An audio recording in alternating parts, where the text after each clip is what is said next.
The sacrifice story changed when cameras reached the Cenote floor and found more than victims. For generations, the sacred cenote at Chichen Itza was described as a death well, a place where people were thrown into green water to please the rain gods. But the underwater footage, the recovered bones, the offerings, and the sediment all point to something wider. The proof object is the floor itself. That floor holds bodies, jade, bells, blades, wood, incense, ceramics, and disturbed layers of time. The old version was simple. The record under the water was not. The contradiction begins at the edge, where the opening looks like a sinkhole but behaves like an archive. Chichen Itza rises from the limestone plain of Yucatan.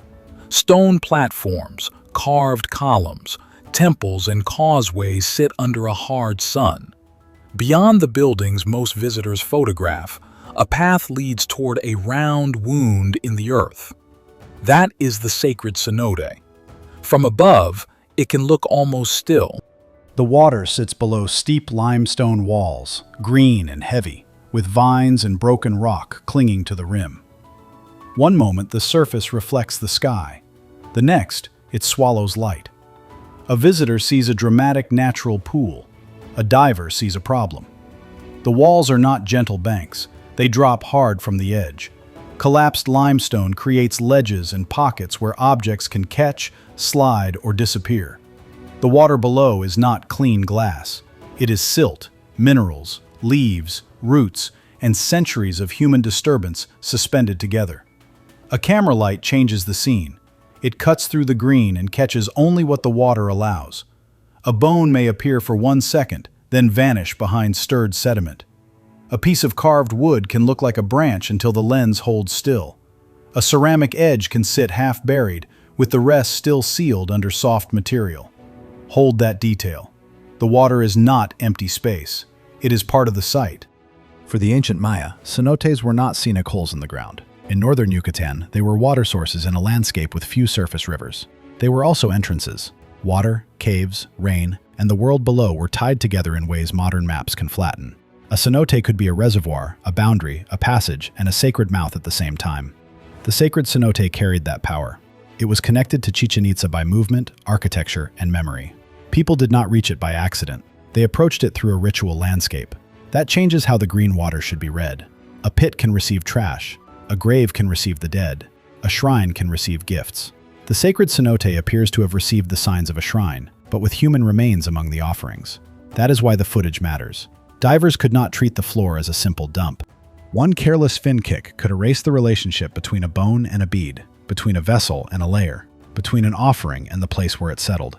The silt remembers position. The camera records before hands disturb. The measurement matters. The water is not only hiding objects, it is separating centuries of deposits into a record that one careless movement can damage. The familiar story is easy to picture. Victims are led to the edge. The crowd waits. A body drops into the water. The rain god is appeased. The cenote becomes a place of terror, and the story hardens around one image. In popular retellings, those victims were often described as young maidens. That detail gave the story a sharper emotional charge. It also made the past easier to sell. One category of victim, one motive, one terrible act. But archaeology does not work well when a legend chooses the evidence in advance. The early record of the sacred cenote was shaped by removal before modern underwater archaeology could hold the scene in place. In the early 20th century, dredging brought up human bones and precious objects from the bottom. Those finds were real, they mattered. They also arrived stripped of much of their original context. A dredge does not ask whether a skull lay near a jade bead.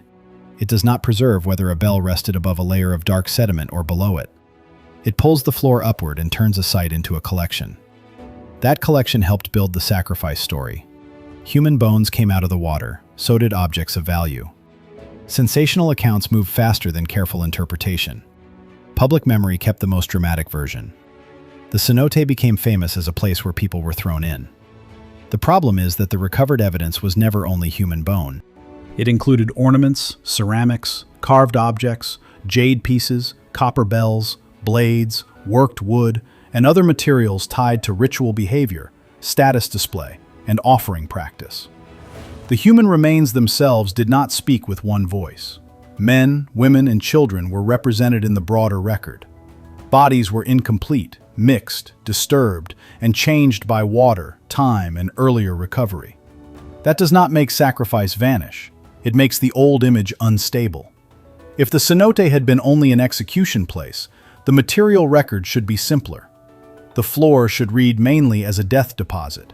Instead, the evidence points to repeated acts in which bodies and offerings entered the same sacred space. Some deposits look like gifts. Some look like wealth transferred into water. Some look like ritual communication. The sequence matters. A jade object at the bottom of the cenote is not a casual loss. Jade was hard to obtain and carried symbolic force across Mesoamerica. Copper bells were not ordinary debris.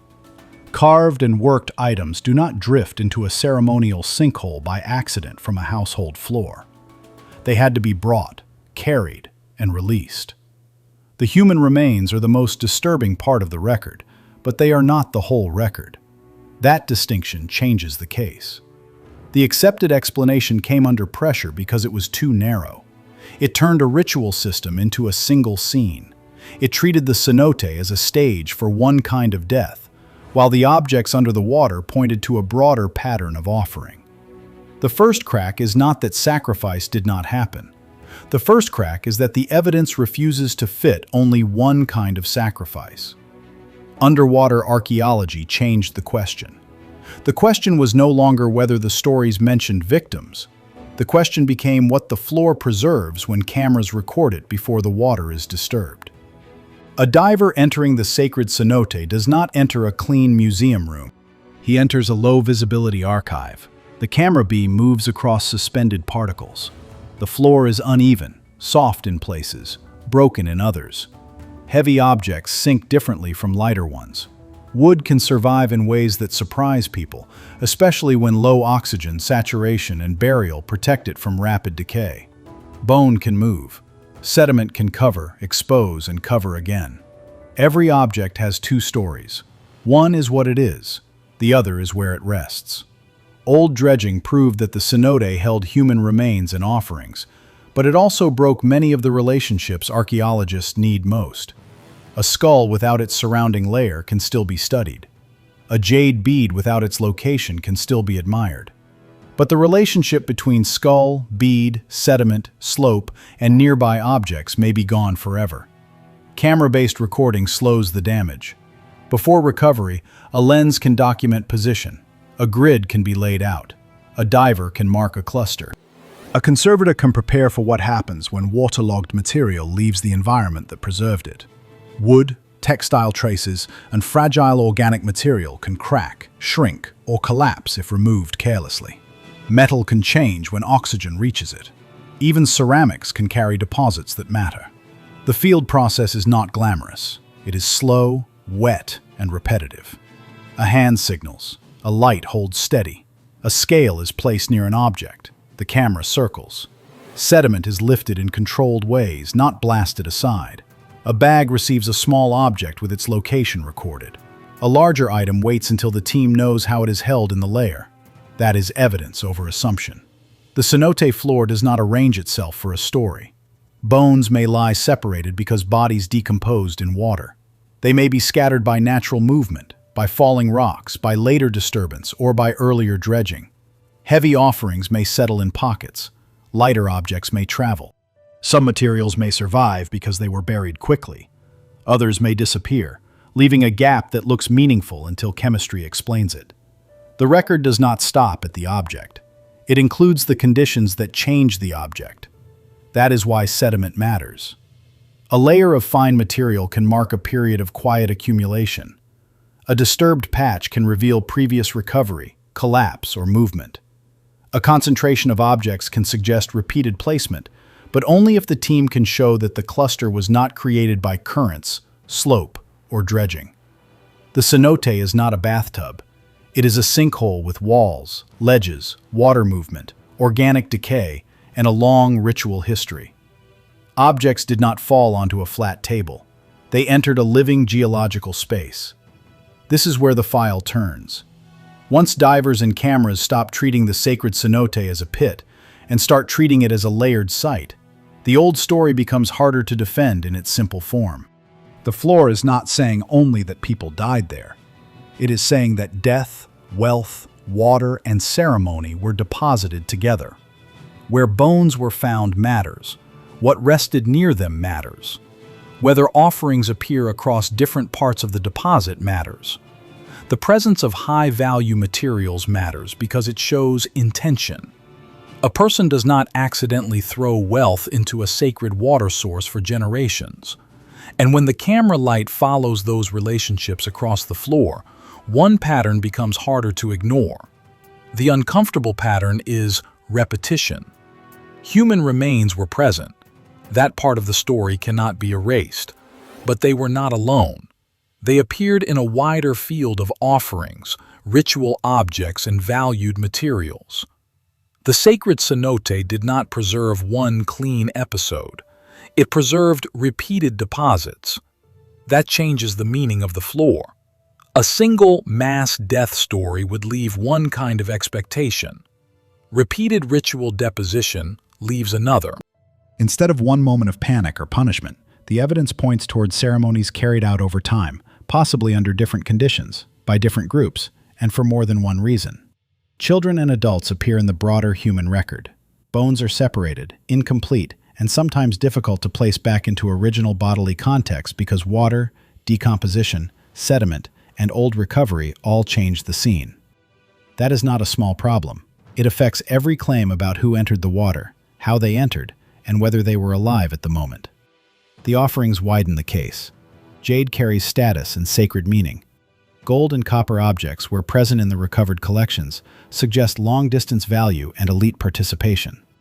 Bells speak through sound even when silent in the hand. Blades can carry ritual force beyond their practical edge. Ceramics can hold food, drink, incense, or symbolic contents. Copal and incense materials, where preserved or identified, point toward communication with the divine through smoke and scent. Wooden pieces, when the water allowed them to survive, remind the viewer how much of a ritual world usually disappears. Stone lasts. Bone lasts. Some metals last. Many sacred actions do not. That is the part that changes the case. The presence of offerings turns the cenote from a place of disposal into a place of ceremony. A disposal site receives what a community wants gone. A ritual deposit receives what a community believes must be given. The difference is not sentimental. It is archaeological. A body can be an offering. An object can be an offering. Wealth can be an offering. The cenote floor suggests that these categories may have overlapped. The data does not erase sacrifice. It refuses to let sacrifice remain a single image. The old popular version often placed the entire burden on the victim at the edge. The revised record points to a ceremonial system in which people, objects, and sacred geography work together. That system may have included death by drowning, killing before deposition, secondary placement of remains, offerings placed without bodies, and ritual acts repeated across time. The evidence does not permit one easy line. A child's bone in the cenote is a grave matter. A jade bead beside ritual material is also a grave matter. A carved object entering deep water is not a casual act. The camera does not need to choose between reverence and violence. It records the fact that both can occupy the same sacred space. The first major shift is this.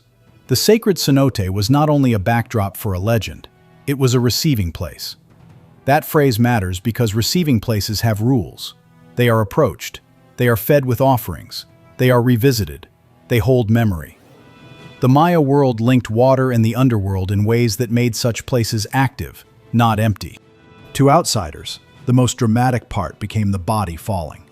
To the record, the wider action includes the path to the water, the object carried in the hand, the ceremony before release, the sediment that settled afterward, and the return of another group at another time. The floor keeps all of it imperfectly. But a ritual deposit is not the same as proof that every person entered the water the same way. That is where the old answer gets worse. The simple version says, sacrifice, then closes the file. Underwater archaeology says, sacrifice may be present, but the word itself is too broad to solve the case. It can describe killing. It can describe offering. It can describe dedication, debt, petition, substitution, crisis response, or sacred exchange. One word is carrying too much weight. Bones can speak, but they do not speak without damage. Some remains may show trauma. A fracture can matter. A cut mark can matter. A pattern on bone can point toward violence, handling, or postmortem change. But water changes bodies. Time changes bone. Limestone chemistry changes surfaces. Falling rock can break remains. Dredging can fracture and scatter material long after death. Decomposition in water can separate parts that once belonged together. The measurement matters, but so does the environment around the measurement. A mark on bone is not automatically the final moment of a life. It may be injury before death, damage at death, handling after death, breakage during collapse, or damage during recovery. Careful analysis can narrow the possibilities. It cannot always name the exact scene. Drowning and postmortem deposition are separate possibilities. They should not be collapsed into one story. A person could have been thrown alive into the water. A person could have been killed elsewhere and placed in the cenote. A body could have been deposited as part of a ceremony after death. Bones could have moved after entering the water. Different individuals could have entered the cenote under different circumstances across generations. That is not weakness. That is what the evidence demands. The same caution applies to motive. The sacred cenote was linked in later accounts and archaeological interpretation to rain, water, and Chak, the rain deity. That connection makes sense in a dry limestone landscape where life depended on water. But every offering does not have to come from the same crisis. Some ceremonies may have answered drought. Others may have marked political authority. Some may have been tied to pilgrimage, calendrical rites, elite display, warfare, healing, or requests made when ordinary channels failed. A ruler could use ritual to show power. A community could bring wealth to water because water stood between survival and collapse. A pilgrim could approach the cenote with an object that carried family, status, or devotion. The clean explanation starts to fail because the cenote was not a single-use place. It was part of a city and a sacred landscape. It drew action from people who understood water as more than resource. It was a place where the visible world touched the unseen one. To place a body or a jade object there was to send something across a boundary. That does not soften the violence. It makes the violence harder to reduce. A sensational version can say victims were thrown in and stop there. The evidence says some people may have been sacrificed, but the ritual system around them included objects, wealth, sound, smoke, water, and sacred direction. The body was part of a larger grammar. That grammar is uncomfortable because it does not give the modern viewer a single moral category to hold. It forces two truths into the same frame. People may have died in the cenote as offerings. The cenote also received precious materials and ritual deposits that show planning, reverence, and public meaning. Those truths can coexist. The record can support sacrifice while challenging the most familiar picture of it. That is the reversal. The cameras did not make the story safer. They made it more precise, and precision is sometimes more disturbing than legend. If the sacred cenote was a ritual endpoint, then the person at the edge was not the only evidence. The procession mattered. The timing mattered. The object carried beside the person mattered. The drought, the calendar, the temple, the ruler, the priest, and the witness all become part of the question. The cenote turns from a murder scene into a ritual archive that may contain murder, offering, petition, and power at once. To see whether this was an isolated horror or a long ritual pattern, the record has to widen beyond the bones. The wider record begins with geography. Chichen Itza was not built beside the sacred cenote by coincidence. The city's sacred spaces, platforms, causeways, and ceremonial routes gave movement a visible form. A person walking toward the cenote was not wandering into the brush. The approach itself could become part of ritual action. Sacred geography turns distance into meaning. At Chichen Itza, Architecture and natural features worked together. Stone buildings rose in the open. The cenote cut downward into the earth. Temples reached toward sky and public display. The water led toward depth, darkness, and the underworld. Between them were paths a community could see, remember, and repeat. The sacred cenote was a destination. That matters because repeated destinations gather layers. A single killing can stain a place. A ritual endpoint accumulates evidence. The sediment does not preserve intention in words, but it preserves return. Objects enter, settle, and are covered. Later objects enter and settle above or beside them. The floor becomes a time-marked surface. Sediment layers are not perfect clocks, especially in a sinkhole disturbed by water movement and earlier dredging, but they can still help separate older from newer deposits, quiet periods from disturbance, and clusters from random scatter. When objects of similar ritual character appear in relation to one another, the pattern strengthens. Object clusters can become ritual signatures. A bone near valued material is one clue. A group of offerings in a deposit is another. Imported materials add another layer. Some recovered objects from the sacred cenote have been linked to trade networks and craft traditions reaching beyond the immediate region. That means the cenote did not receive only what was lying nearby. It received things carried across distance. Distance is a form of cost. An imported object placed in water is not casual loss. It is wealth removed from circulation. It is value made unavailable to ordinary use.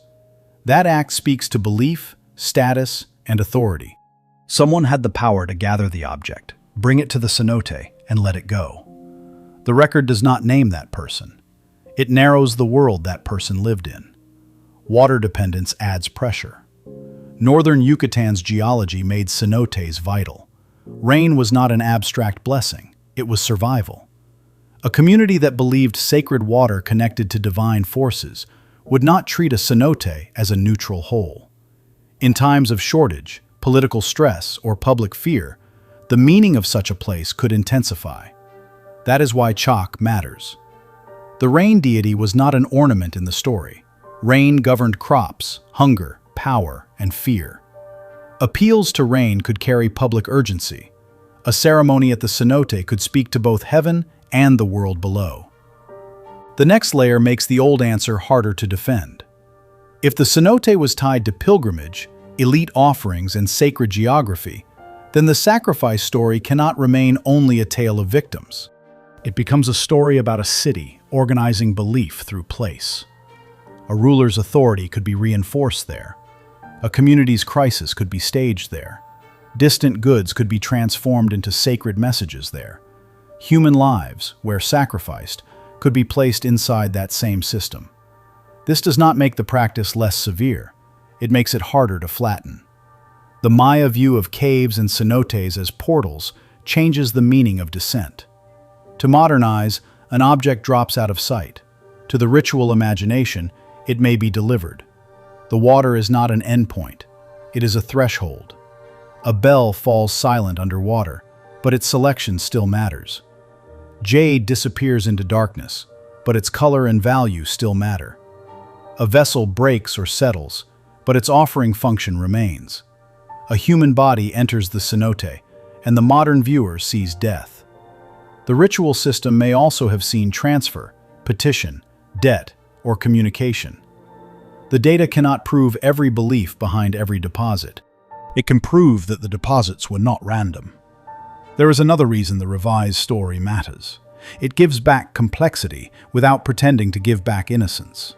Some older accounts turned the sacred cenote into an exotic horror, a place where outsiders could stare at violence and call that the whole truth. The underwater record resists that. It shows a society using one of its most powerful natural features as a ceremonial endpoint tied to water, wealth, death, status, and the divine. The evidence is more disturbing because it is more organized. A random killing place does not require imported offerings. A simple disposal pit does not require ritual objects. A rumor does not explain layers of material held underwater. The proof chain keeps pointing back to repeated behavior. The cameras did not record a single answer waiting on the floor. They recorded a site where answers overlap. The record can prove repeated ritual behavior, but it cannot give back every motive, name, or final moment. That boundary is important. The cameras and recovered evidence do not debunk sacrifice. They make the old story too small. The sacred cenote held human remains.